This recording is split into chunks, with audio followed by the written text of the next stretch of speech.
Igisirikare cy'u Rwanda RDF (Rwanda Defense Force) cyubatse izina mu rwego mpuzamahanga kubera imyitwarire myiza, imyitozo igezweho ndetse n'intwaro zifite ubushobozi buhambaye. Mu kiganiro cy'uno munsi turarebera hamwe bimwe mu bikoresho bya gisirikare RDF ifite, harimo imbunda zikomeye, imodoka z'intambara zihambaye, indege n'ibindi byifashishwa mu gucunga umutekano w'igihugu. Mubwira ngo nimba ari ubwa mbere ugeze hano, kanda subscribe, wibuke no gukanda ku nzogera kugira ngo ujye ubona n'ibindi biganiro, kuko utayikanze ntabwo wazigera wongera kunyumva. Uhawe ikaze.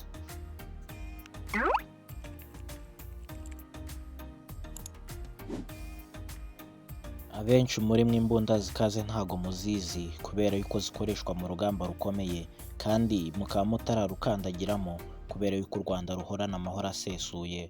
Gusa reka duhere ku mbunda zisanzwe musanzwe mubona zikoreshwa n'abasirikare b'u Rwanda. Izi nta zindi bazita AK47. Iyi mbunda nk'uko ubibona muri screen yawe usanzwe uyizi, gusa ntabwo uyiziho byinshi. Gusa icyo wamenya cyo, iyi mbunda izwiho kudacika intege mu rugamba, izwiho kurasa kure, kandi yihanganira ibihe ibyo ari byo byose, ntabwo igipfa gukwama iyo bari kurasa. Ndetse kandi hari n'izindi mbunda zikunze gukoreshwa nka AKM, FN, FAL ndetse n'imbunda ngufi zikoreshwa n'abakomando nka pistoli ndetse na SMG, bishatse kuvuga submachine guns. Igisirikare cy'u Rwanda kandi gifite imodoka z'imitamenwa zitinjirwa n'amasasu nka Mamba APC, Caspiri, Street Group ndetse na Spartan. Hari n'amakamyo ajyana abasirikare cyangwa ibikoresho, ibifaru nka tanks nka T55, T72 bikunze kugaragara mu myitozo ikomeye, ndetse kandi bikoreshwa cyane mu kurinda imbibi n'ubutaka bw'igihugu. Muri make zikoreshwa mu kurinda imipaka.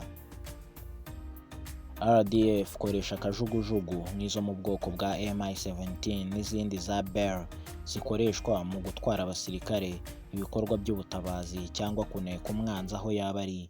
Hari kandi indege zifasha mu kuneka cyangwa gukurikirana ibikorwa by'ubutasi, izo dukunze kwita surveillance drones, indege zitagira abapilote.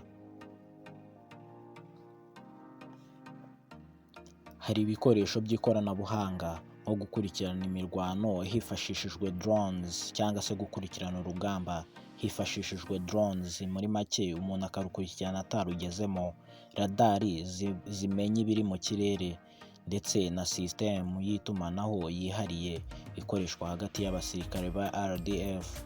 Ibi byose bifasha RDF gukorera ku rwego rwisumbuye. Igisirikare cy'u Rwanda gifite ubushobozi bwo koherezwa mu butumwa mpuzamahanga. Kuva mu myaka ya za 2000 RDF imaze koherezwa ndetse no kohereza ibihumbi by'abasirikare mu bikorwa byo kugarura amahoro muri Afurika n'ahandi. Intwaro zikoreshwa muri ibi bikorwa zitandukanye n'izikomeye, ndetse kandi izi ntwaro ziba zifite ubwirinzi bukomeye cyane, zibanda ku kurinda abaturage no kugarura amahoro n'umutekano aho bashinzwe. Urugero rworoshye ni Cabo Delgado, intara yo muri Mozambique u Rwanda rwagaruyemo amahoro, kandi ibyihebe bya Al-Shabaab byari byarahashinze ibirindiro. Igisirikare cy'u Rwanda si igikoresho cy'intambara gusa, ahubwo ni inkingi y'amahoro, iterambere n'umutekano. Ibikoresho gifite ni igice cy'ubushobozi bwacyo. Muri make ubushobozi bwa mbere ni ubushobozi bw'imyitozo bafite, ubundi bushobozi bukomeye ni intwaro bafite. Niyo mpamvu bitwa igisirikare gikomeye ku isi, kimaze guca ndetse no guca agahigo no kwandika amateka akomeye mu bya gisirikare.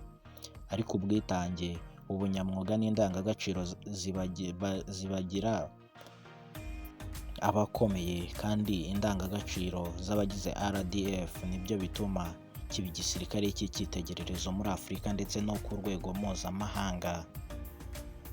Mubwira ngo noneho musozo w'ikiganiro nawe nabateguriye, njye wakibagezagaho nitwa Ronje. Nimba uri mushya hano ntugende udakanze subscribe.